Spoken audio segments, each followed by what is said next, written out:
Ghost Tales, Bob and the Cellar, summer 2011. By the summer of 2011, the ghost tour business was overtaking the restaurant and cigar business at Shaker's.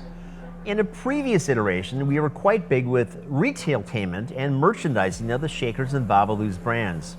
However, even in those days of clever art shirts for the bar, many designed by graphics genius Joe Hausch, it was nothing compared to the degree of merchandise which we now stock and sold on a daily basis.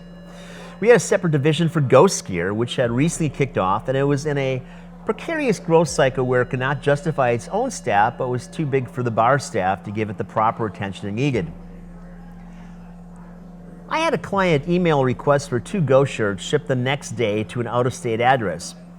As it was a very early morning and my mate was not yet up, I decided to drive down to Shaker's, get the shirts, and take them to UPS before she awoke. Already a hot summer day, and it's not yet 8:30 when I arrived at Shaker's.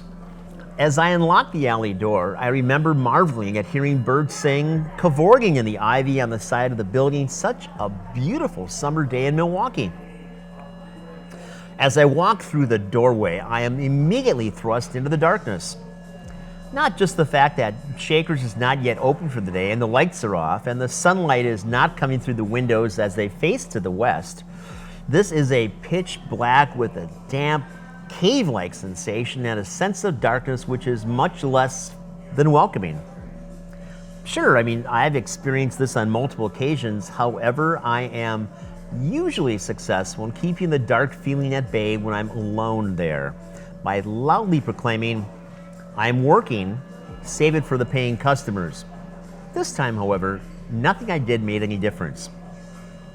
I grabbed a flashlight from the host station and proceeded to head down into the cellar. Even after turning on the overhead fluorescent lights in the cellar, it was still very dark, and I certainly felt as if I was not alone. The air was stifling, humid, and it was damp. More damp than I can recall it ever having felt, even compared to the 100-year flooding of 97-98. I walked to the massive walk-in cooler in the back of the cellar, which we use as a storage area for our merchandise. I flipped on the light switch, which did not go on.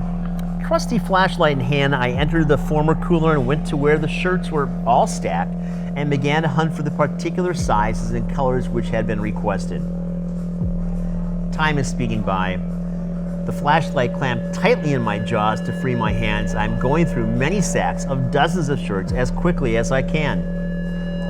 I could not get away from the feeling that I was not alone in that dark cooler and that whatever was with me meant me malice. And I keep stopping, sorting the shirts, and shining my light around the corners of the steel box to ensure no one was lurking in the shadows. Admittedly, once my skin began to crawl and I could not find the size shirts I was looking for, I realized the game was up and the sweat was pouring off of me. Forget the shirts. There was no doubt that if I stayed any longer in this cellar, nothing good was to come of it. I hurriedly left the cooler. As I walked over the threshold, I realized it was even darker now in the cellar, and the overhead lights I had left on were now off. Flashlight in my hand, my right hand cocked back. I looked first to the east, where the bodies are entombed under the floor, and then to the west, measuring the 100 or so feet of the staircase, and I bolted. Even in the pitch black, I could see darker silhouettes as I ran to the stairs. As I surfaced on the first floor, I was overwhelmed by a smell of burning sulfur mixed with sweat and decay. I felt as if I was being restrained in my movements. Mustering all the strength I had, I wasted no time in launching myself through the side door. Once I crossed the doorway, it was another perfect summer day in Wisconsin.